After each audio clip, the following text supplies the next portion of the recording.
अब पिछले 2 हफ्तों से आप देख रहे हैं कि क्या हो रहा है कि जी इसराइल के वहशियाना फजाई हमलों में 200 अफराद शहीद हो चुके हैं और इसमें 58 मासूम फूल भी शामिल हैं। अब इस जंग की इब्तदा इसराइल ने खुद की। इसराइल फौजी मस्जिद अक्सा पर हमलावर हुए, बच्चों, बूढ़ों, खवातीन पर शेलिंग की, रबड़ की गोलियां बरसाई और इसराइल इस वक्त गजा पर तकरीबन 100 के करीब हमले कर चुका है। यानी अगर मैं कहूँ कि हैवानियत की तमाम हदें अबूर कर दी, पार कर दी तो गलत नहीं होगा। अच्छा, इस वक्त मुस्लिम उम्मा और अक़वाम मुत्तहिदा का किरदार बहुत अहमियत का हामिल है, बहुत अहम किरदार है। आज अक़वाम मुत्तहिदा का इजलास हुआ, उसमें इसराइल को लगाम डालने के लिए कोई नतीजा नहीं निकाला गया और OIC का भी जो इजलास हुआ जिसमें करारदाद मंजूर की गई कि आलमी इदारे अपनी जिम्मेदारियाँ पूरी करें। अच्छा, इस वक्त तमाम जो मुस्लिम ममालिक हैं उनकी नज़रें अमरीका पर हैं, मगर अमरीका ने अक़वाम मुत्तहिदा का एलामिया जारी करने से भी रोक दिया, अब जिसकी तस्दीक अक़वाम मुत्तहिदा के सेक्रेटरी जनरल ने खुद की है। अब दूसरी जानिब अगर आप देखें तो अमेरिका ने इसराइल को $735 मिलियन असलहा फ़रोख्त करने की भी मंजूरी दे दी है, जिस पर जो बाइडन की अपनी जमात के अरकान बहुत हैरान हैं और उनका क्या कहना है कि इसराइल को हम फ़रोख्त करना और हमले रोकने के लिए दबाव ना डालने से खुरेज़ी मज़ीद बढ़ेगी। अच्छा, इसराइल से मुतालिक जो करारदाद है वो पेश करने के लिए कौमी असम्बली के इजलास में वज़ीर ख़ारजा जो है शाह महमूद कुरैशी साहब, उन्होंने क्या कहा कि पाकिस्तान दीगर इस्लामी ममालिक के साथ मिलकर अक़वाम मुत्तहिदा की जनरल असम्बली का इजलास तलब करने का मुतालिबा कर रहा है। और उन्होंने ये भी कहा कि तुर्की, फ़लस्तीन, सूडान के जो वज़ीर ख़ारजा हैं उनसे मिलकर न्यूयॉर्क जाएंगे और फ़लस्तीन के मामले को वहाँ जाके उठाया जाएगा। अब कल यूरोपीय यूनियन ने भी मामले पर इजलास तलब किया है।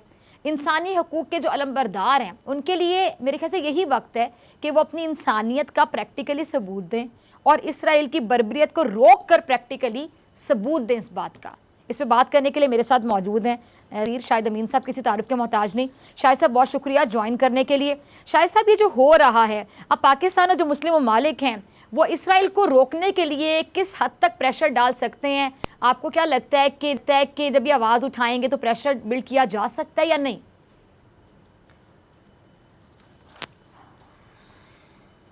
ममालिक की तादाद 50 से ज़्यादा है, जिसमें बड़े अहम ममालिक सऊदी अरब जैसे हैं जिनके ऑयल एक्सपोर्ट पे उनकी इजारादारी है। अगर आज सऊदी अरेबिया ऑयल एक्सपोर्ट रोक दे तो दुनिया की इकोनॉमी हिल जाएगी।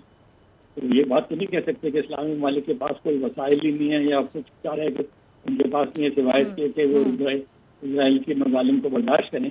यकीनन आवाज़ उठाई जा रही है और ये समझता कि इसका कोई असर नहीं, ये भी गलत चीज़ है। देखिए, मैं कहता हूँ diplomacy is like a battle of the mind, और इस वक्त बैटल ऑफ द माइंड हो रही है अमेरिका के माइंड के लिए, और उन पर जितना भी प्रेशर डाला जाए, आलमी राय को मुआफ़िक किया जाए, उनको समझाया जाए कि आप वाहिद मुल्क है जो कि इसराइल की हिमायत कर रहे हैं। और फिर बाइडन को ये भी याद दिलाया जाए कि आप अपने इलेक्शन कैंपेन में ह्यूमन राइट्स की बात करते थे और फ़लस्तीन के बारे में भी जो आपने ख्यालात किए थे निस्बतन मुतवाज़िन थे।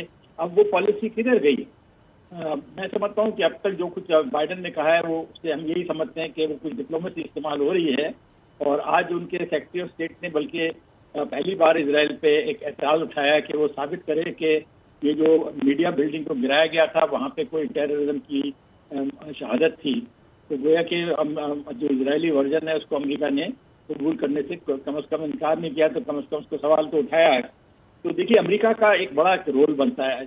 ये इजराइल की इतनी ताकत कैसे है, वो उसकी सारी बुनियाद ये है कि अमेरिका की पूरी पुष्ट बनाई है, हर किस्म की फौजी, अखलाकी, इक़्तिसादी इमदाद जो है, डिप्लोमेटिक इमदाद जो है अमेरिका को की तरफ से इसराइल को मिलती है। वरना इसराइल छोटा सा मुल्क है, क्या कर सकता है। लेकिन जब अमेरिका एक सुपर पावर उसके साथ मिल जाता है तो फिर उसमें वजन आ जाता है। तो वही सुपर पावर जो है एक लिहाज से मसाइल की जिम्मेदार है, और वही सुपर पावर इसी पोजीशन में है कि इसराइल पे प्रेशर डाल के हालात को बेहतर करे। तो ये एक अजीब किस्म का डायलेमा है कि जिसकी वजह से ये मसला पैदा हुआ है, वही इस मसले का हल करने की सलाहियत रखता है। बाकी ममालिक का तो कोशिश यही है कि अमेरिका को समझाया जाए कि आप जो कुछ भी कर रहे हैं उससे ना आपको फायदा हो रहा है, ना किसी आलमी अमन को शायद नुकसान पहुंच ही रहा है, और आप बदनाम हो रहे हैं। क्योंकि इसराइल तो वॉर क्राइम्स कर रहा है, ये छोटी मोटी बात नहीं है, वॉर क्राइम्स कर रहा है। जर्नलिज्म के खिलाफ जो इल्जाम उठाया है, मतलब बिल्डिंग को उड़ाया है, ये तो बिल्कुल सरीहन एक फ्रीडम ऑफ प्रेस की के खिलाफ बात जाती है। बच्चों को मारा जा रहा है, सिविलियन आबादी को निशाना बनाया जा रहा है। तो इसराइल की पॉलिसियां जो है वो न सिर्फ इसराइल को बदनाम कर रही हैं बल्कि अमेरिका के लिए भी यकीनन एक बाइस शर्म है और उम्मीद करनी चाहिए कि जब जितना दबाव अमेरिका पर बढ़ेगा उसका नतीजा कुछ मस्बत आएगा। ठीक है। अच्छा शाहिद साहब, इसराइल की जानिब से जो मीडिया पर भी हमला किया गया, इस पे मैं जरा आपका मौकिफ चाहूंगी, क्योंकि इसराइल का मौकिफ ये है कि जी हम सेल्फ डिफेंस के लिए हमले कर रहे हैं। अब मीडिया से इनको क्या खतरा है, कैसा सेल्फ डिफेंस?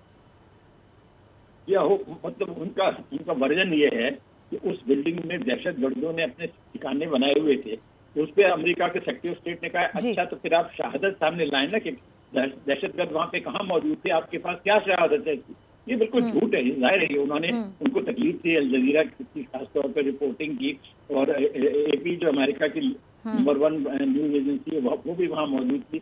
लेकिन मेरे ख्याल में इसराइल ने बड़ी गलती की है, क्योंकि इसमें वो आता है प्रेस फ्रीडम को आपने चैलेंज किया है, जो कि एक्सेप्टेड वैल्यू है दुनिया के अंदर और वेस्ट के अंदर भी। इसराइल की पॉलिसियों से मैं समझता हूँ कि इसराइल को ही नुकसान पहुंच रहा है। देखिए, इसराइल ने 200 फलस्तीनियों को तो शहीद कर दिया है, लेकिन खुद इसराइल के 10-12 लोग मारे गए हैं और सुना 150-200 जख्मी हुए हैं। तो इसराइल की हुकूमत ये दावा करती है कि हम जो कुछ कदम उठा रहे हैं वो अपने अवाम को की सलामती के लिए कर रहे हैं। तो सलामती कैसी है? वो अवाम तो वहाँ पे इजरायली अवाम तो हर वक्त परेशान बैठे हैं, किसी वक्त कोई मिसाइल आएंगे के किसी को मार सकता है। तो इसराइल की पॉलिसियों ने खुद इजरायली आम शहरी की जिंदगी को खतरे में डाल दिया है। तो मेरे ख्याल में इसराइल के अंदर भी एक यकीनन दोबारा एक जज्बा आएगा कि ये पॉलिसियां कुछ हासिल नहीं कर रही हैं और इसको रोका जाए। और इस वक्त जहां तक मुझे अंदाजा है कि खासतौर पर मिस्र की तरफ से बैकग्राउंड में डिप्लोमेसी हो रही है और अमेरिका की तरफ से, और गालिबन ये 2-4 दिन में ये मामला कुछ न कुछ सूरत हाल में कुछ बेहतरी आएगी। माजी में भी हमने देखा है कि ये 4-5-6 दिन चलता है, उसके बाद मामला रुक जाता है। जी जी। अच्छा शाहिद साहब, ये जो अगर हम अमेरिका की बात करें, ख़ासतौर पे ये जो बाइडन साहब है, जो जमहूरियत के बहुत दावे करते हैं, इतना सब होने के बावजूद असला फ़रोग किया जा रहा है, जिस पर उनकी अपनी पार्टी का रकीन भी आपको पता है कि खुलकर उनकी मुखालिफत कर रहे हैं। अब इसकी क्या ज़रूरत है? आप खुद को कह सकते हैं जी हम जमहूरी हैं, जमहूरियत के बड़े बड़े दावे भी कर सकते हैं, प्रैक्टिकली इनका किरदार आप देख लें। ये तो अमेरिका का पिछले 70 साल का रिकॉर्ड है कि इजराइल की भरपूर फौजी मदद करता है। इसराइल की ताकत की बुनियाद ये है कि अमेरिका कितनी हिमायत हासिल है, वरना इसराइल क्या कर सकता है। तो ये तो हम नहीं कहेंगे कि बाइडन साहब ने जो असला भेजा है कोई नई बात है, ये तो continuation of the same old policy है। लेकिन ये मुझे थोड़ी बहुत उम्मीद है। सॉरी मैं आपकी बात काट रही हूँ शाहिद साहब, यानी ये अब लोगों को जरा क्लियर कर दें। मैं तो पहले दिन से कह रही थी, जब बहुत से लोग ट्रंप और जो बाइडन का कंपैरिजन कर रहे थे, तो ये ट्रंप और जो बाइडन या कोई तीसरा आ जाए इससे फर्क नहीं पड़ेगा। अमेरिका की जो अपनी पॉलिसी है उससे फर्क पड़ेगा।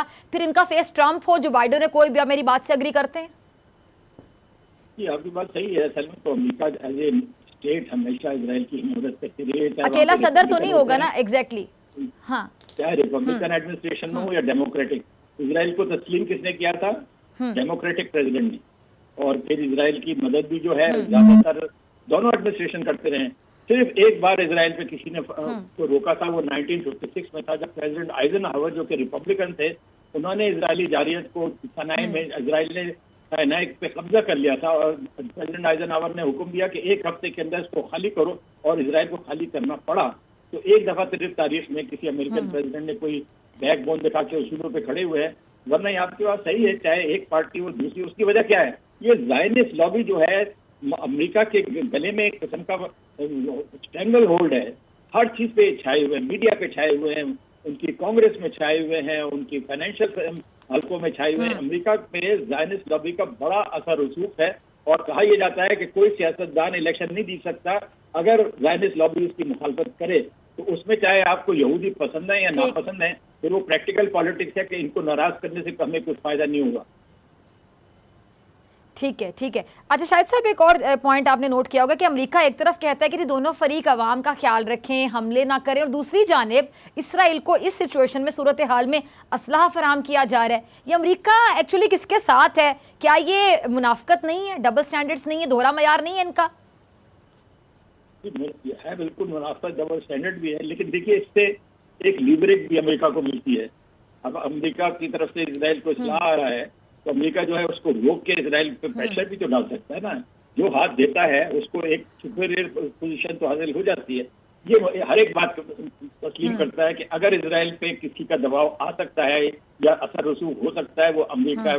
उसके अलावा किसी मुल्क का इसराइल में बस नहीं चलता। नहायत ही वो बेशरम बेगैरत लोग हैं, उनको दुनिया सारी गालियां दे, उनको कोई परवाह नहीं। इस वक्त भी, हमेशा माजी में भी उनको लोगों ने शदीद उनकी तनकीद की है, सारी दुनिया में उनके खिलाफ अखबारों ने लिखा और मुजाहरे हुए, हुकूमतों ने किया, लेकिन इसराइल की के ऊपर कुछ असर नहीं होता है। असर किसका पड़ता है? जब अमेरिका की तरफ से प्रेशर आता है। तो अमेरिका के पास एक उनका लिवरेज तो मौजूद है। अब सवाल यह है कि बाइडेन साहब उसको कहां तक इस्तेमाल करेंगे। मैं भी नाउम्मीद नहीं हूं। मेरे ख्याल में उनका रिकॉर्ड ये था, फिर ट्रंप की पॉलिसी के बरक्स भी तो एक पॉलिसी इख्तियार करना चाहते हैं और ट्रंप की इतनी मजम्मत करते रहे हैं, तो फिर आप ट्रंप की प्रो इजराइल पॉलिसी के मुकाबले में एक मुतबादिल पॉलिसी इख्तियार करें ना। जी जी। अरे शायद से भी पाकिस्तान और तुर्की और जो दीगर मुस्लिम ममालिक हैं, उनके वज़रा ख़ारजा साथ जब न्यूयॉर्क जाने का कह रहे हैं, इससे कोई नतीजा निकलता आपको दिखाई दे रहा है? साथ ही ज़रा आपका लास्ट कमेंट मैं इसमें भी चाहूंगी कि जो OIC की करारदाद है उसके बारे में क्या कहेंगे आप?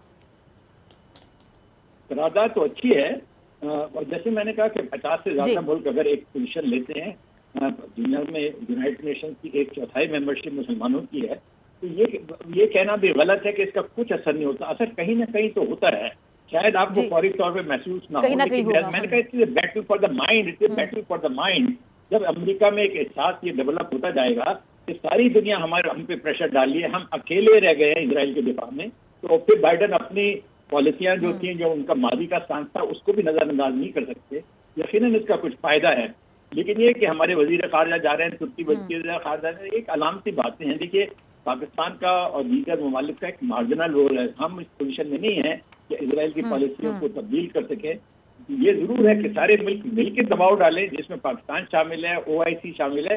इसका मैं समझता हूँ एक मस्बत नतीजा निकलता है, और हमारी तरफ से जो भी कोशिश की जाती है बिल्कुल ठीक है। तो फिर हमारे अवामी तवक्कुआत भी है। आपको मालूम है पाकिस्तानी पब्लिक ओपिनियन बहुत मुश्तइल है इस सब्जेक्ट पे, तो तवक्को रखती है हुकूमत को बढ़ चढ़ के हिस्सा ले। तो ये यूनाइटेड नेशन जाना एक किस्म की अच्छी बात है, वहां जाके ज्यादा प्रेशर। आपको एक और बात भी मैं कहूँ कि अब ये फैसला हुआ है कि यूनाइटेड नेशन जनरल असेंबली की मीटिंग 20 तारीख को होगी। ये एक मुतबादिल तरीका है कि अगर सिक्योरिटी काउंसिल में एक्शन ब्लॉक हो जाए, जैसे कि अमेरिका ने वक्त किया हुआ है, तो UN जनरल असेंबली की तरफ जाना जो है वो एक ऑल्टरनेटिव है। ये सही है कि UN जनरल असेंबली के रेजोल्यूशन की वो नहीं है, इट इज नॉट ऑब्लिगेटरी। यानी सिक्योरिटी काउंसिल का रेजोल्यूशन पास हो वो तो हर एक के ऊपर समझे कि कानूनी तौर पर फर्ज बन जाता है, लेकिन यूनाइटेड नेशन जनरल असेंबली का रेजोल्यूशन की वो अफादियत नहीं है। लेकिन कह सकते हैं कि आलमी ज़मीर की अक्कासी करता है। और आप देखिएगा यूनाइटेड नेशन जनरल असेंबली में जब अमेरिका को बुरा भला कहा जाएगा, तो यकीनन खुद अमेरिका के जो मुख्तलिफ हल्के हैं वहाँ पे तशवीश तो फैलेगी कि भाई अमेरिका जो है क्यों बदनाम हुए चला जा रहा है इसराइल की खातिर, क्यों नहीं एक थोड़ी बहुत बैकबोन दिखाता है। तो यकीनन ये जनरल असेंबली का सेशन भी इस सिलसिले में मददगार साबित होगा।